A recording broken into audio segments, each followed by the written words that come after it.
Chapitre 69. Jésus sur le Liban, chez les bergers Benjamin et Daniel. Jésus marche à côté de Jonatas le long d'une chaussée verte et ombragée. Derrière, les apôtres qui parlent entre eux. Mais Pierre se détache, va en avant et, franc comme toujours, demande à Jonatas. « Mais n'était-elle pas plus courte la route qui va à Césarée de Philippe? Nous avons pris celle-là, et quand allons-nous arriver? Toi, avec la maîtresse, tu avais pris l'autre. » Avec une malade, j'ai tout risqué, mais tu dois penser que j'appartiens au personnel d'un courtisan d'Antipas, et Philippe, après cet honteux inceste, il ne voit pas d'un bon œil les courtisans d'Hérode. Ce n'est pas pour moi, tu sais, que je crains, mais pour vous, et pour le maître en particulier. Je ne veux pas vous donner des ennuis et vous créer des ennemis. Dans la tétrarchie de Philippe, il faut la parole comme dans celle d'Antipas. Et s'ils vous haïssent, comment cela serait-il possible? Au retour, vous prendrez l'autre route si vous la croyez meilleure. Je loue ta prudence, Jonatas, mais au retour, je compte passer par le territoire de la Phénicie, dit Jésus. Elle est enveloppée dans les ténèbres de l'erreur. J'irai sur les frontières pour leur rappeler qu'il existe une lumière. Pierre dit, « Tu crois que Philippe se vengerait sur un serviteur du tort que lui a fait son frère? » Oui, Pierre, l'un vaut l'autre, ils sont dominés par tous les plus bas instincts et ne font pas de distinction. Ils semblent des animaux et non pas des hommes, crois-le. Et pourtant nous, je veux dire lui, parent de Jean, devrait lui être cher. Au fond, Jean, en parlant au nom de Dieu, a parlé aussi en son nom et en sa faveur. Jonatas répond à Pierre. Il ne vous demanderait même pas d'où vous venez, ni qui vous êtes.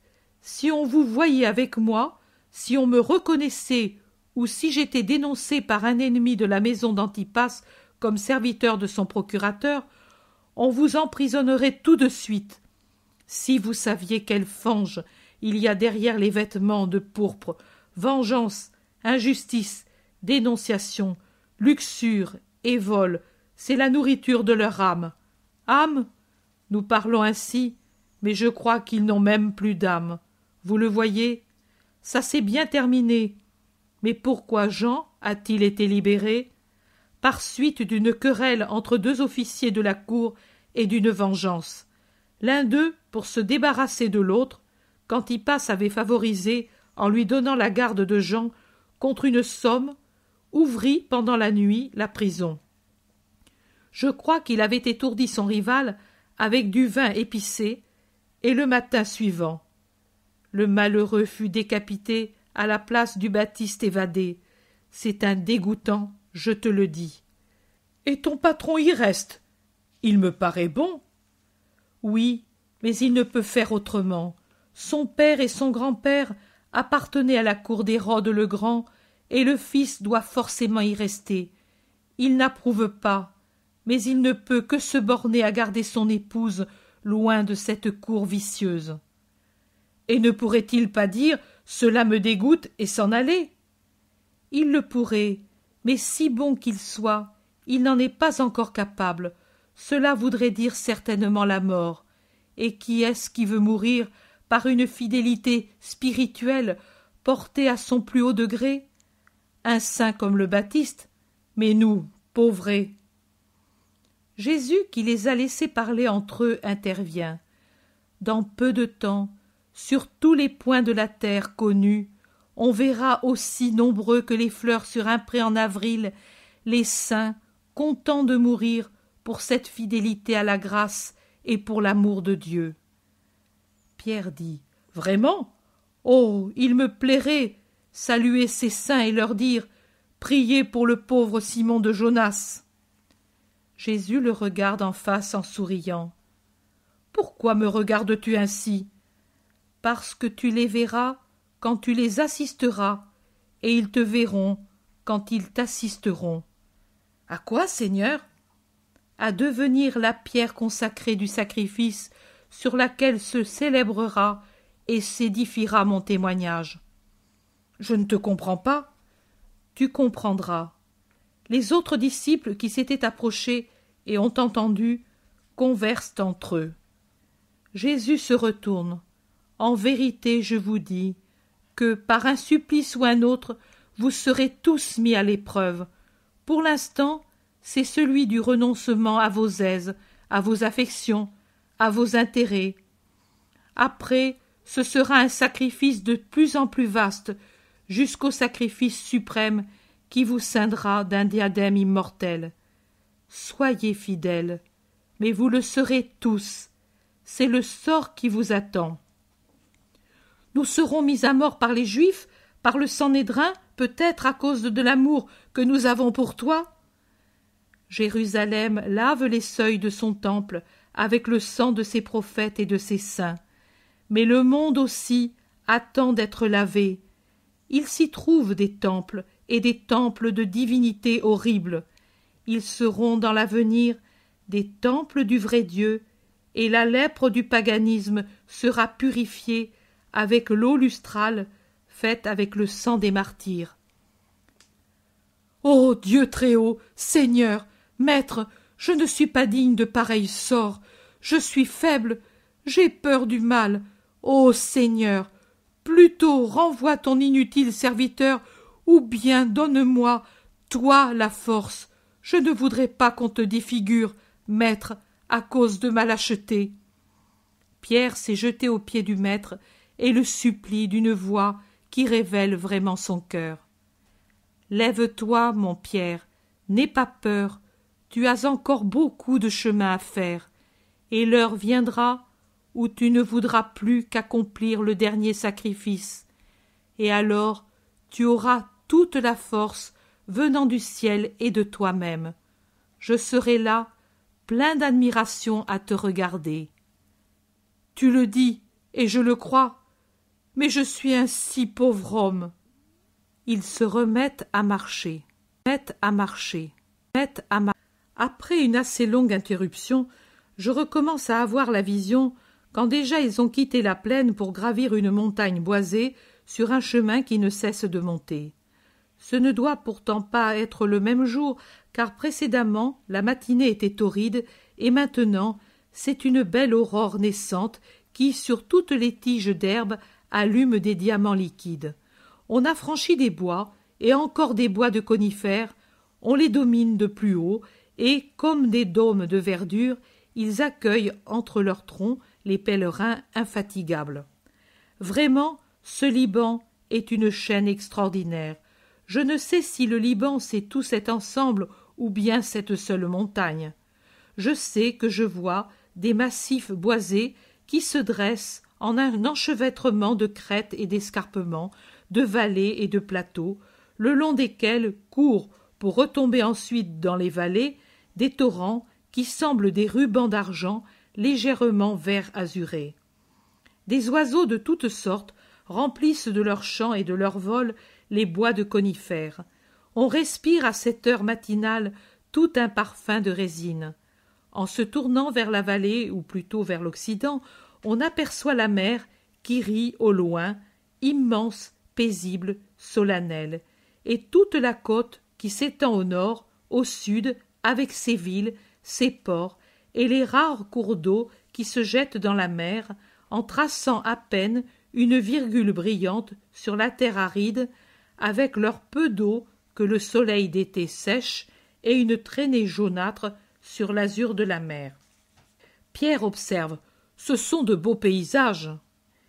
Il ne fait plus aussi chaud, dit Simon. Avec ces arbres, le soleil nous gêne peu, ajoute Matthieu. Est-ce ici qu'on a pris les cèdres du temple demande Jean. Jonatas répond. Oui, c'est ici. Ce sont ces forêts qui donnent les bois les plus beaux. Le maître de Daniel et de Benjamin en possède un très grand nombre, sans compter des riches troupeaux. On les scie sur place et on les porte à la vallée par ces canaux ou à la main. C'est un travail difficile quand les troncs doivent être employés tout entiers, comme ce fut le cas pour le temple. Mais le patron paie bien et il a beaucoup de gens à son service. Et puis, il est assez bon. il n'est pas comme ce féroce d'Horace. Pauvre Jonas. Mais comment se fait-il que ses serviteurs sont presque des esclaves? Je disais à Jonas, mais laisse-le en plan, et viens avec nous. Simon de Jonas aura toujours du pain pour toi. Mais il répondait, je ne peux si je ne me rachète pas. Qu'est-ce que c'est que cette histoire? Jonatas dit, voilà comment opère d'Horace, et il n'est pas le seul en Israël. Quand il découvre un bon serviteur, il l'amène par une subtile astuce à devenir esclave. Il lui met sur son compte des sommes inexactes que le pauvret ne peut payer, et quand il arrive à une certaine somme, il dit « Maintenant, tu es mon esclave pour dette. » Oh, quelle honte! Et c'est un pharisien! Oui, et Jonas, tant qu'il a eu des économies, il a pu payer, puis une année ce fut la grêle, une autre la sécheresse, le blé et la vigne rapportèrent peu de choses, et d'Horace multiplia la perte par 10, et encore par 10. Puis Jonas fut malade par excès de travail, et d'Horace lui prêta une somme pour qu'il se soigne, mais il exigea le 12 pour 1, et Jonas, n'ayant pas de quoi lui rendre, l'ajouta au reste. Bref, quelques années après, il devint esclave pour les dettes, et il ne le laissera jamais partir, il trouvera toujours des raisons et de nouvelles dettes. Jonatas est triste en pensant à son ami. Et ton maître ne pouvait-il pas? Quoi? Le faire traiter en homme? Et qui peut se mettre à dos les pharisiens? D'Horace en est un des plus puissants. Je crois qu'il est parent aussi du grand prêtre, du moins on le dit. Une fois, quand Jonas subit une bastonnade mortelle et que je la pris, je pleurai tant que Chouza me dit « Je le rachète, moi, pour te faire plaisir. » Mais d'Horace lui rit au nez et ne voulut rien savoir. Et cet homme, il a les terres les plus riches d'Israël. Mais je te le jure, elles sont engraissées par le sang et les larmes de ses serviteurs. Jésus regarde le zélote, et le zélote le regarde. Tous les deux sont attristés. Et le maître de Daniel est-il bon? Il est humain au moins, il est exigeant, mais n'accable pas, et comme les bergers sont honnêtes, il les traite amicalement. Ils sont à la tête du troupeau. Moi, il me connaît et me respecte parce que je suis le serviteur de Chouza, et que je pourrais servir ses intérêts. Mais pourquoi, Seigneur, l'homme est-il si égoïste? Parce que l'amour a été étranglé au paradis terrestre, mais je suis venu dénouer le lacet et rendre la vie à l'amour. Nous voici sur les terres d'Élysée. Les pâturages sont encore loin, mais à cette heure, les troupeaux sont presque toujours au bercail à cause du soleil. Je vais voir s'ils y sont. Et Jonatas part presque en courant. Il revient quelque temps après, avec 2 pâtres grisonnants et robustes qui se précipitent littéralement sur la pente pour rejoindre Jésus. « Paix à vous! Oh! Oh! Notre bébé de Bethléem, dit l'un, et l'autre, « Paix de Dieu venue vers nous, que tu sois béni !» Les hommes sont allongés sur l'herbe. On ne salue pas aussi profondément un autel comme il salue le Maître. Relevez-vous, je vous rends votre bénédiction et suis heureux de le faire, car elle vient joyeusement sur ceux qui en sont dignes. Oh, dignes, nous? Oui, vous, toujours fidèles. Et qui ne l'aurait été? Qui pourrait faire oublier cette heure? Qui pourrait dire « ce n'est pas réel, ce que nous avons vu » ? Qui pourrait oublier que tu nous as souri pendant des mois, qu'en revenant le soir avec nos troupeaux, nous t'appelions, et que tu battais les mains au son de nos flûtes? Tu te le rappelles, Daniel, presque toujours vêtu de blanc dans les bras de sa mère, quand tu nous apparaissais dans un rayon de soleil sur le pré d'âne ou à la fenêtre, et que tu semblais une fleur posée sur la neige du vêtement maternel. Et cette fois que tu es venu, quand tu faisais tes premiers pas pour caresser un agnelet moins frisé que toi, comme tu étais heureux, et nous ne savions que faire de notre rustique personne. Nous aurions voulu être des anges pour te paraître moins grossiers. Ô mes amis, je voyais votre cœur, et c'est lui que je vois maintenant. Et tu nous souris comme alors, et tu es venu jusqu'ici chez de pauvres bergers. Chez mes amis, maintenant je suis content. Je vous ai tous retrouvés, et je ne vous perdrai plus. Pouvez-vous donner l'hospitalité au Fils de l'homme et à ses amis? Ô Seigneur, tu le demandes. Le pain et le lait ne nous manquent pas. Mais si nous n'avions qu'une seule bouchée de pain, nous te la donnerions pour te garder avec nous. N'est-ce pas, Benjamin? Notre cœur, nous te le donnerions en nourriture, ô notre désiré Seigneur. Allons, alors, nous allons parler de Dieu. Et de tes parents, Seigneur, de Joseph si bon, de Marie. Ô la mère, voici, vous voyez ce frais Narcisse, sa tête est belle et pure, on dirait une étoile de diamant, mais elle, ô ce Narcisse, n'est que crasse en comparaison d'elle. Un de ses sourires vous purifiait, c'était une fête de la rencontrer, sa parole vous sanctifiait. Te souviens-tu de ces paroles, toi aussi, Benjamin?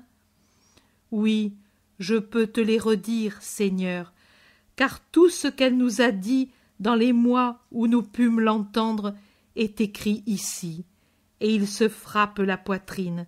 C'est la page de notre sagesse, et nous la comprenions nous aussi, car c'est une parole d'amour. Et l'amour, ô l'amour, c'est une chose que tout le monde comprend. Viens, Seigneur, entre dans cette heureuse demeure, et bénis-la. Ils entrent dans une pièce près du vaste bercail, et tout prend fin, et tout prend fin, et tout prend fin.